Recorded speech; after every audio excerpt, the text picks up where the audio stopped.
Testing, testing, testing. I don't need video. Testing, testing, testing. You've been sorting this UT girl. And now how many? 6? Now I'm like, oh, 5. Oh, no, that's man, definitely did that. We know. Testing, testing, testing, testing, testing. Sounds good. All right. In the event you are here for other things, we're going to be I'm actually recording a video, so I'm just going to ask you to maintain. All right. So welcome to our review. Thank you. Welcome to our review of the practice mechanics test you took just the other day. We'll be going over just the FRQs today. The multiple choices you will have to do on your own. So I wanted to go over all of these. I don't have the data right now on averages and things like that, but we will talk about that as we go. Again, if you are watching this and you have not yet taken the practice FRQs, please stop watching this so that you can get an honest attempt. So let's take a look at this first one here. We got two objects that are currently tied together with a string. They are moving together at a speed of v0. And then that spring lets go. We're told very explicitly that the 4m block ends up at a final velocity of 0, which is important here. And the first thing we're asked to do is to draw this little arrow diagram for the momenta of the blocks. So let's go ahead and do that. Mass times velocity. The important thing for this first one is to recognize that the objects are going at the same velocity, but they do not have the same momentum. I saw a lot of arrows that were also 4 long. In fact, this one only has 1 arrow worth of momentum because, of course, this has a momentum of 4 mv0, and this one has a momentum just of mv0 in this case. I guess I should have used the same m there, but that's fine. After the spring breaks, what happens? Well, the first block stops. Again, lots of people did this correctly. It in fact commands you to represent an arrow of 0 length by drawing a dot. And then how much momentum does the other one get? Well, remember, momentum is conserved. So if we had 4 plus 1, we're going to end up with 1, 2, 3, 4, 5 m v0 afterwards. So this should be plus 4 plus 1, 0, and plus 5 there. This was a 2-point question. So I'm going to try to, as we go, mark how many points things are worth and what the breakdowns are. You should have access to these rubrics on AP Classroom, but it's still worth going over. So looking at these diagrams here, this was a 2-point question. I do want to note it's a little bit tricky to get just 1 out of 2 here. Basically, you get there's a point for before and a point for after. In order to get the before point, you have to draw the correct arrow that's only 1 unit in length. In order to get the second point, you have to draw both no momentum for block 1 and momentum is conserved. What that means is if you drew part 1 incorrect, like let's say for part 1, you drew block 2 as also having a length of 4, you wouldn't get that point. That would be wrong. But in order to get the second point, your arrow would now have to have a length of 8. They want to see that momentum is being conserved. So it was a little tough to get 1 out of 2 there, unless you were being really consistent. It then asked us to find the potential energy initially stored in the compressed spring. This took a little bit of time, and for your time, you got 5 full points here. Part of what we needed to do here is figure out what is the total initial kinetic energy of the system. Well, at the start, everything's moving with the same speed, so it's got a total mass of 5m, and it's moving at a speed of v0, so it's got a total kinetic energy of 5/2 m v0 squared. Afterwards, one of the things we have to do is we have to do a little bit of conservation of momentum in this case to figure out what the speed of the little block is at the end. So we got to take a break from energy for a moment and talk a little bit about momentum. If we think about the initial momentum of the system, it's 5 mv0. And at the end, it will be, well, the big block has no momentum, so it's just going to be little m Vf. So we end up with V final equals 5 V0, which tells us that our final energy, in this case, should be 1/2 m times 5 V0 squared, which is quite a bit more. That is 25 over 2 mv0 squared. So what we had to do there is think about that change in kinetic energy, right? Where did all that extra kinetic energy come from? Well, it must have been stored up in the spring, because we don't usually get extra kinetic energy out of nowhere. So in this case, we are going to do 25 minus 5 to get 20 over 2, 25 halves mv0 squared minus 5 halves mv0 squared, which gives us 20 over 2, or 10 mv0 squared as the intended final answer. So this was quite a bit. This was worth 5 points here for the whole darn thing. The first 2 points here were for basically finding V2 final, which you had to do using conservation of momentum. So if you used conservation of momentum and found the correct final velocity for block 2, you should have been awarded 2 points there. You got a point for calculating the change in kinetic energy before and after. You got a point for equating the change in kinetic energy to the potential energy stored in the compressed spring.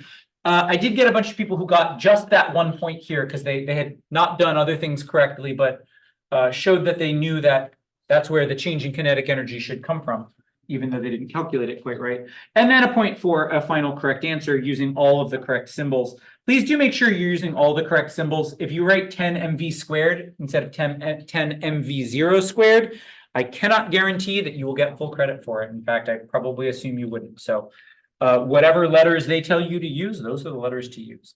All right, moving on to here. This one I saw some confused faces around. This one really is sort of a plug and chug. If you have faith that you will reach the end, just do the thing. The very first thing you should note here, anytime you're presented with a graph, is you should immediately guess or ask yourself, what am I supposed to do with the graph? Here it is a force versus time graph. And we want to remember that the area under a force versus time graph is equal to impulse, which is change in momentum. So if we look at the area under this graph, that was the first thing they wanted you to do, by the way, was to tell them in no uncertain terms that you were using the area under the graph. I'm gonna break for just a moment and note this is new language as of this year. They've never been so helpful in the past. Whenever they say derive, they specifically want you to do what they're telling you to do, which is to begin with something from your formula sheet. So they want you to start with an equation that's on your formula sheet. So for me, I would write this one down. I would write down the impulse momentum theorem in this case. At that point, I can justify finding the area. Please note, if you write F delta T equals M delta V, I can't guarantee you'll get full credit because this is the version for an average force or a constant force. We don't have an average force or a constant force. Our force is changing. We really do need to do an integral here. So finding our area under here, kind of highlighting these in different colors. Our area under here, this is going to be 1/2 F1 T1 under there. And then this chunk over here, which I'll do in purple. This is going to be F1 times the difference in times, which is, of course, T2 minus T1. And all of that is going to go directly into momentum. So we're going to go ahead and write M V2 in this case. So now this is a little bit of a strange one, just because they're just asking you to solve for T2. This is really just an exercise in algebra. It's just an exercise in algebra. So at this point, what we're going to do is I'm going to go ahead and divide by F1 plus T2 minus T1. I'm going to go ahead and divide by F1 and get M V2 over F1. You'll notice here I've got a couple T1 terms. If I take my 1/2 T1 minus T1, that's going to be T2 minus a half of T1 equals all this stuff. MV2, oops, MV2 over F1, which means if I just solve for T2, I end up with MV2 over F1, big MV2 over F1, plus 1/2 of T1. I want to note that when you're doing this algebra stuff, you do 100% of the time have to solve for the thing that they want you to solve for. You do have to do like the thing equals. It is not necessary that your algebraic expression be like perfectly simplified. Anything that is algebraically equivalent to the correct answer will be treated as correct. So, all right. In any case, this was a 3-pointer, making 10 total for the question. A point earned for starting by finding the area under the graph and specifically quoting for them that that's what you were doing. 1 for equating the area under the graph with the change in momentum, and then a point for doing all the things. All right, great. Question 1, generally pretty good, I thought. Let's talk about question 2, which had a doozy of some things. So we are dropping a rock into some water, and it asks us for the very first thing to draw some free body diagrams. One thing that's really important to note that most people did, and most people got this point, was to just straight away go ahead and draw mg in all of them. So in all 3 cases, we have exactly the same force of gravity pointing down. The thing is, T1, this is before we hit the water. And because it's before we hit the water, there is no resistive force. We're ignoring air resistance in this case. So that's all we got for that one. This one is just as we enter the water. And the tricky thing about this that I will admit I did wrong the very first time I did it was when it hits the water, the stone is going faster than its terminal velocity. Because it's going faster than its terminal velocity, it needs to slow down. And in order to slow down, it needs to have a net force in the upwards direction. So it's really important on this second free body diagram that your resistive force be bigger than gravity. Later on, we've hit terminal velocity.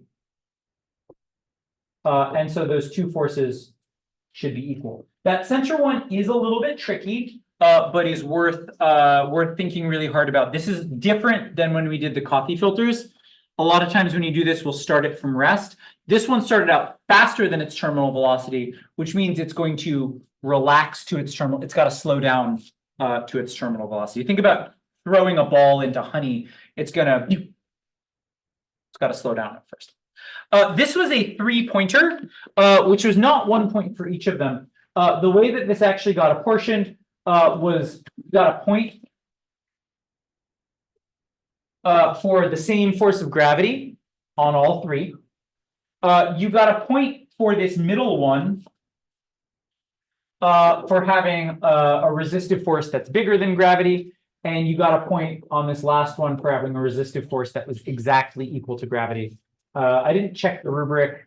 Usually they'll say if you've got excess vectors, usually you lose a point. So like I would guess on the actual exam, if you drew a resistive force vector on the first one, that you'd probably lose a point because it's not supposed to be there. All right. Now we get to the moment you've all been waiting for, which is 2B. So I just want to pause here for a moment and say, every part of the actual exam you take in May, some parts will be easier, some parts will be harder. Mr. O'Neill, I don't know if you looked, we actually get data from AP Classroom on how long everybody took on each multiple choice question. Oh, nice. So some of the multiple choice questions, you're allotted 2 minutes. Some of those multiple choice questions, the average time was like 34 seconds, right? Some of like there's the kinematics question about matching the graphs, which almost everybody got right. And it was like 30 seconds done. Nice. there was the 2D momentum collision question about how much kinetic, that was a 3 minutes and 46 seconds. So every part of the test has some questions that are easier and some parts that are harder. So when in May you hit a part of the FRQs, or you hit an MCQ that's particularly hard, that's fine. That's normal. I want to preface this by saying, this might actually be like the single hardest little sub part of a question that I've ever seen on an AP Physics exam. So if you found it really hard, there's a reason for that. So what we're going to do, I'm going to lead you through this derivation here. Not because like this is hard. If they gave this one in May, I would expect the average on this particular sub question to be rather low. So here's what we're going to do. We're going to kind of think about this stone in the water. And what we know about this, we just drew a free body diagram for it, is it's got gravity down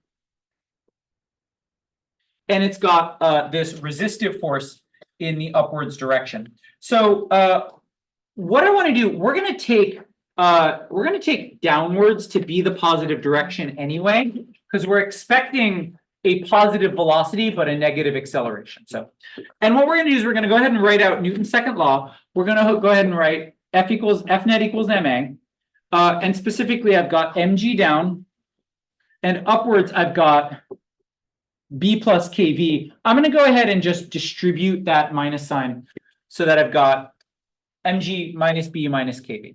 All right. I'm going to go ahead and divide by mass, and also note to myself that my acceleration is dv dt. This is going to get not pretty, kind of fast, but that's fine. All right. And this is a differential equation. This is a differential equation in terms of v. This is a separable differential equation. So what we're going to do is we're going to separate it. We're going to get all the v stuff on one side and all the t stuff on the other. So that's going to give us, and this is similar, at least for now, to what we did with the drag stuff way back in the day. I'm going to slide all of this underneath. G minus b over m minus k over m v. I suppose I could like clean that up, but I'm not going to. And on this side, we're just going to get dt. All right. And now it's time to integrate. Here's where things get a little fun. So when you're solving differential equations, and you will all probably take a differential equations class in college, which is one of the things that makes this a particularly challenging question. There's a couple ways to solve differential equation. One is you can do kind of an indefinite integral, and then add some constant terms, add some plus c's and things in to make it all work out. Another thing you can do is you can provide limits of integration. So in this case, we are interested in times after T2. That is, we're interested in not before it hits the water. We're interested in from the moment it hits the water to some later time T. So what we're going to do is we're going to integrate our time. We're going to start at T2, and we're going to integrate that to some later time T. Now, if I were a responsible mathematician, I would use like a dummy variable, because it's not good form to have the same variable in your integral and in your bounds. But we're not going to worry about that. We're going from T2, from the moment it hits the water, to some later time. Similarly, we also want to ask ourselves, what velocity do we start at? Well, the stone hits the water at some velocity v2. So we're just going to put that in as v2 for the moment. And then at some time later, it's got a velocity of v. All right. So let's go ahead and do this integral. The right side of this integral is very easy, so let's do that first. That's going to be t minus t2. Great. T minus t2. The other side of our integral is a little less happy. That said, it's not quite as bad as it looks, because this is dv on top, a bunch of constants, and v on the bottom. So to me, this looks an awful lot like some kind of ln. We're going to go ahead and kind of work this out just by brute force. So I'm going to go ahead and just say this looks an awful lot like an ln. most of these things are constants, right? The thing is, that's not quite right, because if I like took the derivative with respect to v, all that stuff would drop to the bottom, but I would get a negative k over m out from the chain rule. So we're going to go ahead and cancel that out. We're going to put a negative m over k. We're going to put a negative m over k there. All right. I'm actually not done with my left side though, because I have to integrate this, or I have to evaluate this from v2 to some later time v. I have to do this from v2 to some later time v. All right. Let's go ahead. I don't like this negative m over k hanging out. We're going to go ahead and kick that to the other side because I can. Where I'm going to get negative k t minus t2 all over m. And then I'm going to get some things. I'm going to get the natural log of g minus b over m minus k over m v minus minus ln of g minus b over m minus k over m. And I'm going to leave a little space here because it's actually time to do a little thinking. And some of you did this on your quizzes, and actually figure out what the heck v2 is. What's that initial speed when it hits the water? If you think a little bit about energy, where we're just dropping at a height hc, it turns out that this v2 is just root 2 gh. I should actually be clear. It's root 2 ghc. So I'm going to go ahead and put root 2 ghc right in there. All right. So this is pretty horrible, and it's going to get. Well, actually, it's not going to get any worse than this, but it's not great. All right, we're going to use a little fun fact. Fun fact. If I have the natural log of a thing minus a thing, what does that actually do? What is that actually like? Yeah, it's dividing, right? Ln of b minus a is the same as the natural log of b over a. So we're going to come back up to the top here, and we're going to turn this into the natural log of something really horrible. So we're going to get g minus b over m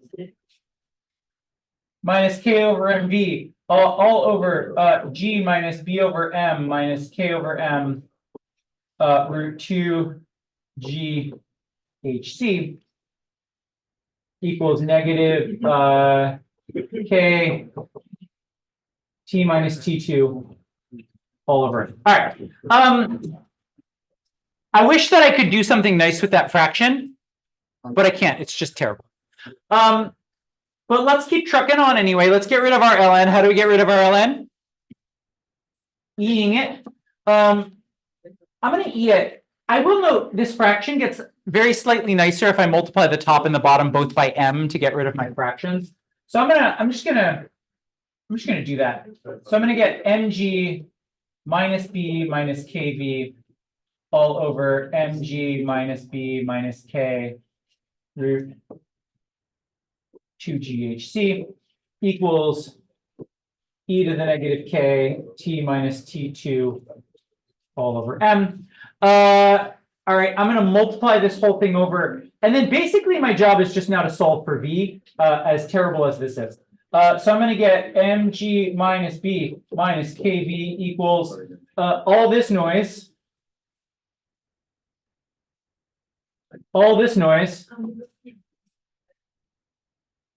times e to the negative k t minus t2 all over m. In order to solve for v, I'm just going to break this kv off and then subtract this other thing. So I'm going to end up with kv equals mg minus b minus this whole big mess. E to the stuff. And then last but not least, I divide by k. So what do I get? And this is the precise exact solution. What do I get for my velocity? This is my equation for my velocity as a function of time.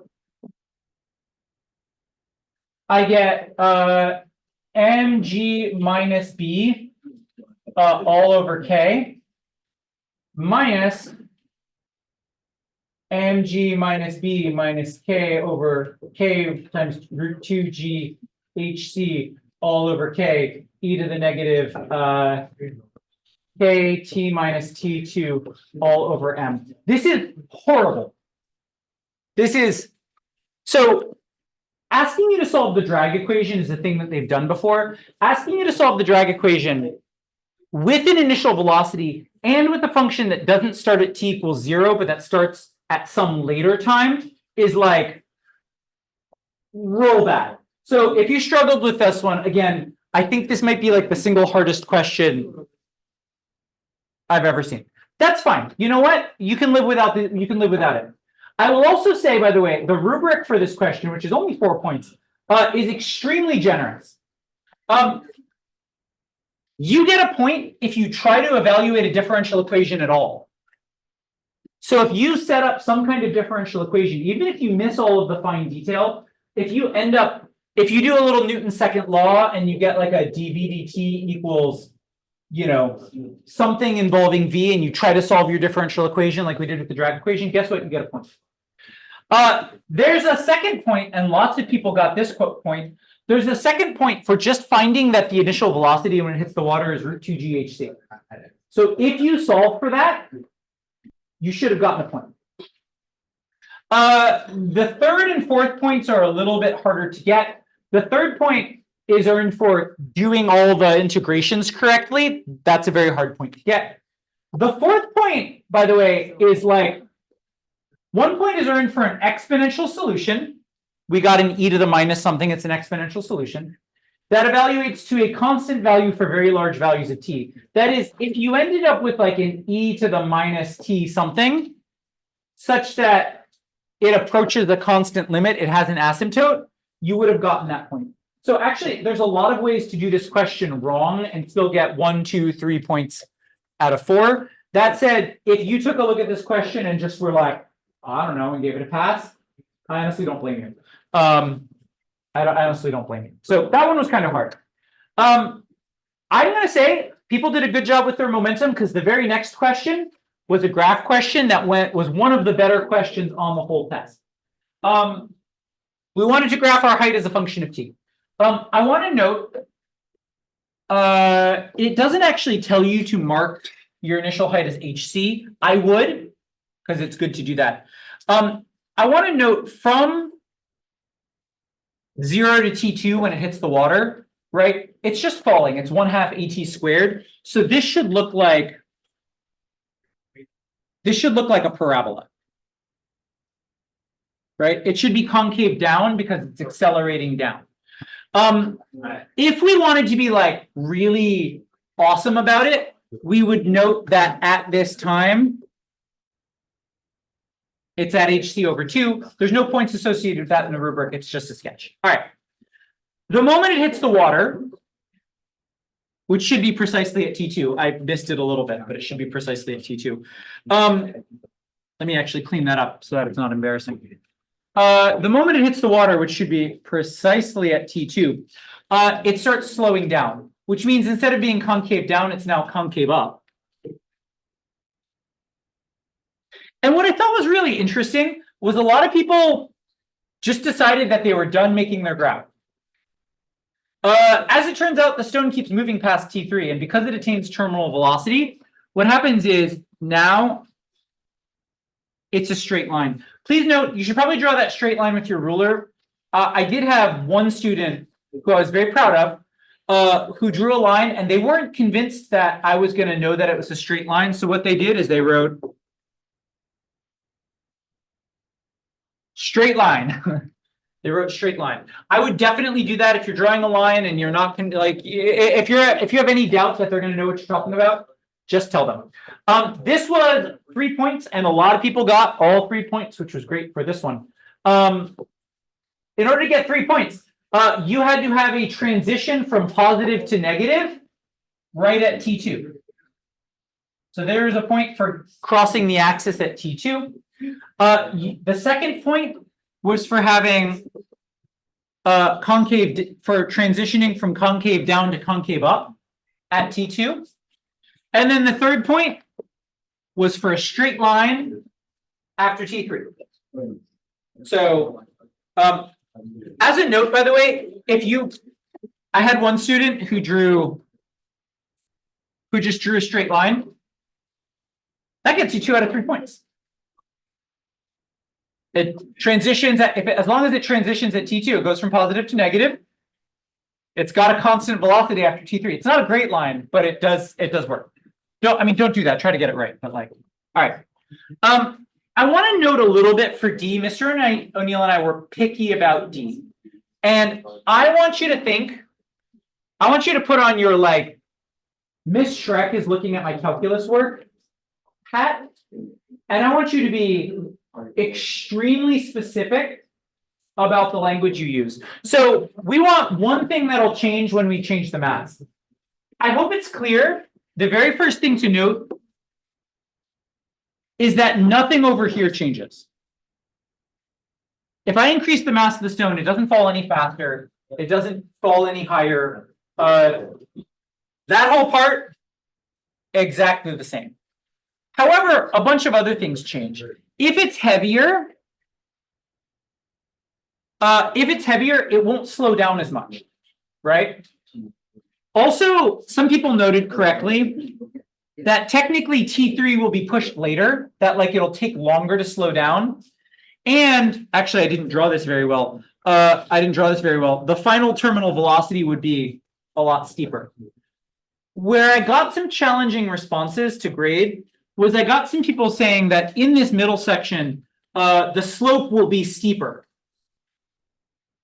Okay, that's sort of true, but it's more correct to say that the rate of change of the slope will be less, that it won't slow down as quickly, or that the final slope will be steeper. This curved section doesn't have one slope, right? It has a bunch of different slopes. So make sure to be very specific about your language and how you say that. So they had, I guess in theory, there's other things. The things that they suggested as valid, indicating the stone will reach terminal velocity in a larger amount of time, or that T3 will increase, right? It'll take longer to hit T3. It'll take longer to hit terminal velocity. Indicating that the height of the stone will be lower for all values between T2 and T3, that the whole bottom of the graph gets deeper. The rock gets deeper before it slows down. Indicating the steepness for times greater than T3 will increase, that the final terminal velocity is bigger. And again, they're being very specific, indicating the rate at which the slope of the line change, the rate of change of the slope, which is to say the acceleration, is smaller, is less positive and more negative during that region. So we were a little nitpicky about some of the language there, and I'm trying to be nitpicky because, I'm trying to be nitpicky for that reason. Yes. All right. So that one, we're done with that one. Let's talk about springs. This is like a big reading question. I just want to highlight for posterity. In addition to the block and track, the students are only allowed to use a meter stick. The number of people who decided that they were not restricted to only using a meter stick and decided that they wanted a timer or a motion sensor or a force sensor or a scale or anything else. If you're in here for other stuff, we are recording a video up here, so sorry, we're recording video. When they say only meter stick, they mean only meter stick. Let's also reflect. What does a meter stick measure? What does a meter stick measure? Yeah, length or distance. Does a meter stick measure velocity? Does a meter stick measure acceleration or force? No, it measures only distance. So what they're telling you here is that's all you get. Think about it. So the intended way to do this is you compress the spring by some distance delta x. You can measure that because you've got a meter stick. And then you let it go. And when you let it go, it goes up the ramp and gets to some height, h, which you can measure. Some people, actually many people, decided that the correct thing to do is to drop the block onto the spring, which is a little weird, but also works just fine. It's the same process in reverse. So basically that's what you do. You compress it, you let it go, you measure the height. A couple notes, you don't need to specify gathering all the materials. That's like, they assume you have all the materials. What they did want to see is they wanted to see compression and height. They also wanted to see you vary, like, whatever your independent variable was. If you were compressing the spring, do different compressions. If you were dropping the block, drop it from different heights. They want to see a variety of different data points. Don't tell them I'm going to do the same data point 10 times. They want to see some variation. And the reason they want to see some variation is they want to see a linear graph. In this case, I'm going to start off with some potential energy 1/2 k delta x squared. And that's going to turn into potential energy mgh. And so the idea here basically is there's a number of ways you could graph this, but graphing, for instance, height versus x squared works out just fine. And if you graph height versus x squared, you end up with the slope. Your slope will be whatever k over 2mg in that case. And so they wanted you to walk them through that. They wanted you to say, hey, I'm going to graph h versus x squared or something equivalent. You could do like root x versus root h versus x. Thank you. But h versus x squared was probably the most natural thing to do there. And then they wanted you to tell them what to do with the slope. So this was 2 points for part A.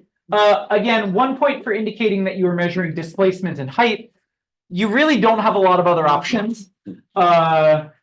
You really don't have a lot of other options there. And then a second point for varying something, either the displacement of the spring or the height. If you're standing in the front of the class, people are trying to see the board. The second one was also 2 points. 1 point for indicating something like h versus x squared, and then correctly analyzing how you want to get a line. All right, and then we throw it all away. Yes. I did like all the explanation, and I said like that, like grabbing and then delta x. Then when I said slope x, when I wrote k instead of h. Yeah. Well, also it shouldn't be h. It should be h versus x squared. Yeah. See that again. Yeah, it should be h versus x squared. So, it sounds like you were on the right track. But all right, and now we throw it all away and do something completely different. So now what we're doing is we're pulling this cart back a certain distance and then letting it go. And it's getting some energy and it's zooming through this photo gate. And in this case, we would like to measure the mass of the cart. The idea here is that when we pull the cart back, we're storing up some potential energy. And then when we let it go, we get some kinetic energy. In this case, we have a little bit of a challenge because we don't have V. We don't have V. Is there a way we could calculate V? Yes. How would we calculate V? L over T. Because the length of the cart, not X over T, but L over T. Because the length of the cart is L, the photo gate tells us how long it takes to go through. So you can go ahead and calculate L over T values. So, I mean, there's actually a lot of different ways to solve this problem. As it turns out, it's very free form. But at some point, you do have to divide by, you do have to, there's a lot of different combinations. This is the way I did it. It is not the only way to do it by any stretch of the imagination. But this is the way that I did it. They want to know what you could graph. So let's take a look at this. You could graph a bunch of different things. You could graph x squared versus v squared, or I guess L squared over T squared. Do you have to include L? Absolutely not. You could just do x squared over 1 over T squared. You could do x versus 1 over T. You could do T versus 1 over X. You could do lots of different combinations. It is the case, though, that one of the variables needs to be treated as is, and one of the variables will need to be inverted at some point. One of the variables needs to be inverted. And I say needs to, and we're going to get to in a moment how lots of people just gave away 3 points that they didn't need to give away in this case. So I just chose to do V. So I chose to do the calculated photo gate speed L over T measured in meters per second on this axis, and I did displacement in meters on this axis. And then I went and made my graph. When you're making your graph, please make sure to provide the whole darn scale. I had some people provide like all 0.16. By the way, when you're making your scale, please make sure your scale uses up at least half the graph. If you like cram all your data into the corner, it's not considered good in this case.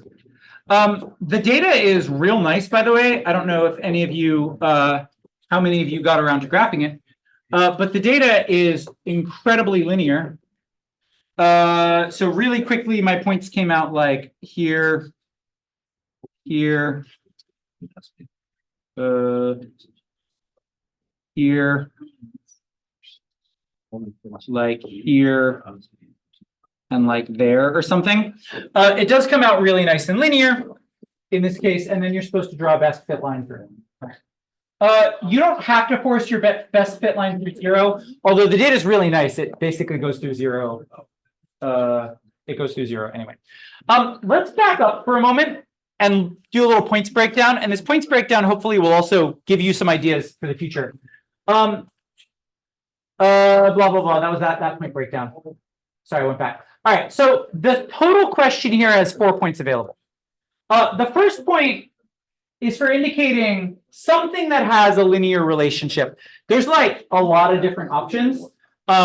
These are some of them: t squared versus 1 over x squared, x squared versus 1 over t squared, the one that I did, which is x and L over t. There's lots of different options in this case. Where a lot of people just like sold 3 points for no reason is I had a lot of people who just flat out didn't make the graph because I think they felt they didn't know what graph to make. And here's my advice to you: make a graph. If it's the wrong graph, so be it. But take a look at what you get points here. You get points for putting a linear scale on your axis and for labeling it with correct units. You could have made a graph. Let's say you just took the data that they gave you, x versus t. That doesn't get you the first point. You're not going to get a linear graph. In fact, the people who did this found a graph that looked like that. Can you still put a linear scale on it? Yeah, absolutely. Can you still correctly plot your data? Yes, you can. Can you still try to draw a best fit line through it? Yes, absolutely. If you don't know what to do, I mean, obviously doing the right thing is the best, but on these graphs, don't just give away points. Don't just be like, oh, I'm not going to make any graph at all. Like, plot your data and then try to stick a best fit line through it, make a graph the responsible way you know how, and you will be rewarded with points because they want to know that you know how to make a graph. So given that you had like over an hour and a half, the number of people who flat out decided not to make a graph was truly ludicrous in this case. Truly ludicrous. At that point, we then need to analyze this. When I drew my line of best fit, I found my slope. This is a personal thing. When finding the slope, I would like highlight specifically the points that you're using to find the slope. Please make sure that those points are from the line and not from your data points. Please make sure they're from the line and not from your data points. Find the slope. When I did it while you were taking the test, I found that this slope was like 0.55 over 0.09 or whatever. And that's going to come down to your scale. That turns out to be in a font, in a color you can actually read, 0.55 over 0.09. That turns out to be, if you solve your equation, it's root k over m in this case, and it's root k over m, and then you know k, and you can solve for your mass, which should be somewhere in the ballpark of about 0.67 kilograms. Yeah. Excellent. Yes. Yes. So you have access to Desmos, and I saw a couple people doing this. You still need to make a graph. As it turns out, you still need to make a graph. However, what you could do is you could stick your data points in Desmos, draw the graph, and then be like, Desmos said, and then I would just write the equation you get from Desmos. I would write Desmos said y equals like blah, 6.23x minus what, like, I would just write whatever Desmos said. Because that way they know for sure where the heck did you get your slope from, right? You didn't just pull your slope out of your butt. In this case, am I running out of time? I'm running out of time. All right, we'll have to go over the last. You know what? Pause and. Okay, yeah, we'll do the last one another time. I think that'd be. Well, you didn't do it. Two cover videos tonight.